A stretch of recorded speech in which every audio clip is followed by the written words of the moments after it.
दोस्तों काफ़ी महत्वपूर्ण खबर है। पिछले ही वीडियो में हम आप लोग को जानकारी दिए होंगे, जो पेपर कटिंग के माध्यम से यहाँ पे जानकारी दिया गया था कि 31 जनवरी 2025 के बाद काफ़ी सारे आउटसोर्सिंग कर्मचारियों का सेवा समाप्त होने वाले हैं। सो फाइनली अब वही होने वाले हैं। वो जो है सूचना फाइनली देखेंगे आ गई है आप लोग का। काफ़ी दुखद सूचना है। अब जो है काफ़ी सारे आउटसोर्सिंग कर्मचारियों का जॉब से हाथ धोना पड़ सकता है। आगे यहाँ पे देख लेंगे मामला क्या है। आज ये फिर हिंदुस्तान पेपर कटिंग के माध्यम से जानकारी दी गई है। इसमें तमाम तरह के डाटा एंट्री ऑपरेटर, एमटीएस और आईटी इंस्ट्रक्टर, आईटी लैब और अन्य तरह के कर्मचारी अभी आउटसोर्सिंग के माध्यम से कार्यरत है पूरे बिहार में।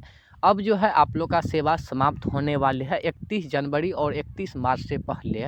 आप लोग समझ लेंगे आगे मामला क्या है, क्योंकि अब काफ़ी सारे विभागों में जो है देखेंगे संविदा पर रेगुलर बहाली आने वाली है। आगे जो है बेल्ट्रॉन का भी बहुत जल्द नाम आने वाले है, बेल्ट्रॉन कर्मियों का भी। तो आगे आप लोग देख लेंगे। यहाँ पे हम बात करेंगे सबसे पहले आज का जो ये पेपर कटिंग है। यहाँ पे देख लेंगे जानकारी दी गई है। सूबे सहित खगड़िया जिले शिक्षा विभाग में आउटसोर्सिंग पे रखे गए कर्मियों की सेवा अब 31 मार्च के बाद से नहीं ली जाएगी। राज्य शिक्षा परियोजना परिषद के सभी जिलों के डीओ को आदेश जारी कर ऐसे कर्मियों से आगामी 31 मार्च के बाद कार्य नहीं लेने को लिखा है।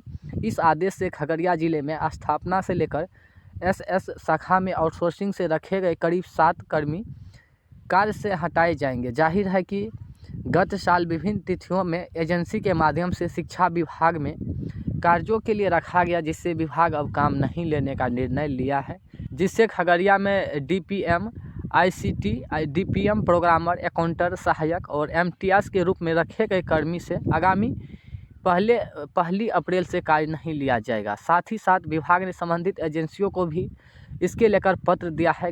गत 17 जनवरी को राज्य परियोजना निदेशक ने पत्र जारी कर सभी जिलों के डीओ को आदेश दिया है, और साथ ही साथ जिसमें अकाउंटिंग के माध्यम से डीपीएम और साथ ही DPM, ICT programmer, accounting expert, data entry operator, MTS आदि पदों पर सेवा दे रहे व्यक्तियों से आगामी जो है अब 31 मार्च तक ही काम लेने का निर्णय लिया है। पिछले भी एक पेपर कटिंग जारी किया गया है, वहाँ पर भी देख लेंगे काफ़ी सारे कर्मचारी को तो इसी जनवरी 31 के बाद जो है नौकरी से हाथ धोना पड़ेगा, और कुछ ऐसे कर्मचारी हैं जिनको 2 मंथ के बाद यानी 31 मार्च 2025 से पहले जो है आप लोग का काम करने का जो है मौका मिलेगा। बाकी उसके बाद जो है 31 मार्च यानी 1 अप्रैल से आप लोग का सेवा समाप्त हो जाएंगे। तो आगे यहाँ पे देख लेंगे और भी कर्मचारियों का यहाँ पे चर्चा की गई है।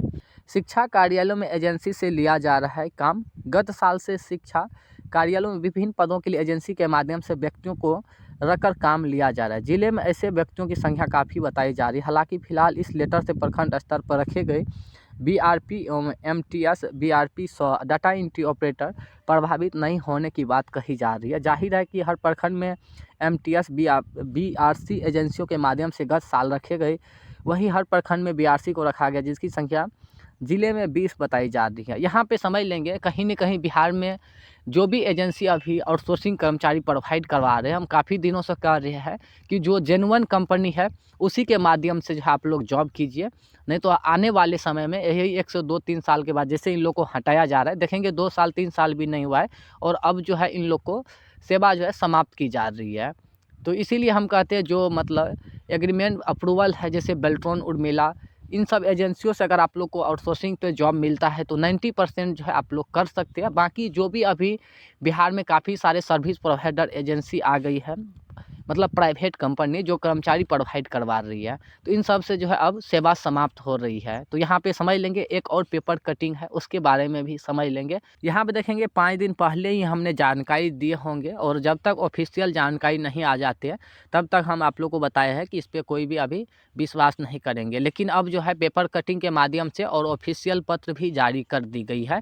अपने अपने विभाग से जो है आप पत्र जो है ले सकते हैं। बाकी हमारे टेलीग्राम पे आप लोग ज्वाइन कर लेंगे। ऑफिशियल पत्र भी डीओ के द्वारा जो जारी किया गया है वो आपको मिल जाएंगे, डीएम के द्वारा जो जारी किया गया है। ठीक है, आगे यहाँ पे देखिए जानकारी दी गई है। राज्य के स्कूलों में 12,350 आईटी लैब और 82,495 जो कंप्यूटर लगा हुआ है स्कूल कॉलेज में वो हट जाएंगे और 31 के बाद होंगे बंद। यहाँ पे जानकारी दी गई है साफ तौर पे। इसके बारे में हम पिछले ही वीडियो में जानकारी दे चुके हैं, तो यहाँ पर भी 2 मिनट आप लोग समझ लेंगे। जानकारी दी गई है राज्य के विद्यालय में बिल्ट ऑन ऑपरेटर मॉडल बू मॉडल के तहत संचालित लगभग 12,350 ITC लैब अब 31 जनवरी के बाद बंद हो जाएंगे। साथ ही साथ 250 एजेंसियों के माध्यम से लगे 82,495 कंप्यूटर नहीं चलेंगे, समझ सकते हैं यहाँ पे।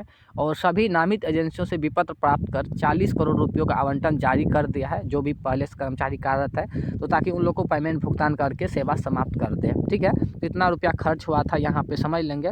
बाकी यहाँ पे देखेंगे इसमें कौन कौन सी कर्मचारी की चर्चा की गई है, यहाँ पे आप लोग समझ लेंगे। और ये भी यहाँ पे देखिए जानकारी दी गई है कौन कौन सी एजेंसियों के जो है कर्मचारी को मान्यता रद्द की गई है, यहाँ पे समझ लेंगे। यहाँ देखिए जानकारी दी गई है शिक्षा पदाधिकारी को आदेश जारी कर दिया। इसके अलावा बू मॉडल के तहत संचालित ICT लैब को बंद किए जाने के आलोक में उसी अनुपात में बूट मॉडल के तहत ICT लैब की स्थापना के लिए केंद्र सरकार से आवश्यक सहमति प्राप्त करने की कार्यवाही को कहा गया है। यहाँ पर देखेंगे कौन कौन सी ऑपरेटर को हटाया गया है। यहाँ पर देखिए ICT लैब जो होंगे, और यहाँ पर देखेंगे रात्रि प्रहरी भी कुछ कर्मचारी के जो है यहाँ पे सेवा समाप्त होने वाली है। और DO जो भी होंगे डाटा एंट्री ऑपरेटर, ये भी इन लोग का जो है सेवा अब समाप्त होने वाली है। और यहाँ पे देखेंगे ICT इंस्ट्रक्चर है, रात्रि प्रहरी है, और यहाँ पे देखेंगे ICT लैब है। तो मतलब यहाँ पे 3 तरह के कर्मचारी जो है इन लोग को अब सेवा समाप्त होने वाली है। बाकी यहाँ पे देखिए कौन कौन सी एजेंसी से ये कर्मचारी प्रोवाइड की गई थी। मेसर्स रौनक ICT सॉल्यूशन के 220 था कंप्यूटर लगाए गए थे, वो भी अब समाप्त हो जाएंगे। मेसर्स त्रिस्टा इंफोटेक से 100 कंप्यूटर लगाए गए थे। तो इस तरह से जो है यहाँ पे एजेंसी का नाम दिया गया है। ठीक है, तो समझ सकते हैं आने वाले समय में यानी 2025 में यही 102 मंथ के भीतर जो है काफ़ी सारे कर्मचारियों का जो है जॉब जाने वाले हैं। आगामी जो है बेल्ट्रॉन कर्मचारियों का भी इसमें नाम आ सकती है, क्योंकि अब जो है रेगुलर संविदा पे बहाली आने वाली है, और उसमें जो भाग लेकर संविदा कर्मचारी होंगे और पहले से जो विभाग में आउटसोर्सिंग कर्मचारी है तो उनको जो है विभाग हटा भी सकता है। ठीक है, इसके रिगार्डिंग हम पिछले ही वीडियो में जानकारी दे चुके हैं। बाकी इतने कर्मचारी को सड़क पे आएंगे तो मतलब सरकार को भी झुकना पड़ेगा। बाकी बने रहिए आगे की अपडेट के लिए, और भी कोई जानकारी चाहिए तो कमेंट करके पूछ सकते हैं। बाकी यहाँ पे जो भी ये कर्मचारी होंगे तो आप अपना कमेंट कीजिएगा, अपनी राय दीजिएगा, ताकि उस पर हम और भी आपकी लोग की आवाज़ जो है पहुँचाने का काम करेंगे। तो आप जो भी विभाग में कार्यरत है, अगर आप भी इस एजेंसियों से और ये पद पे कार्यरत है तो आप ज़रूर कमेंट करेंगे। धन्यवाद।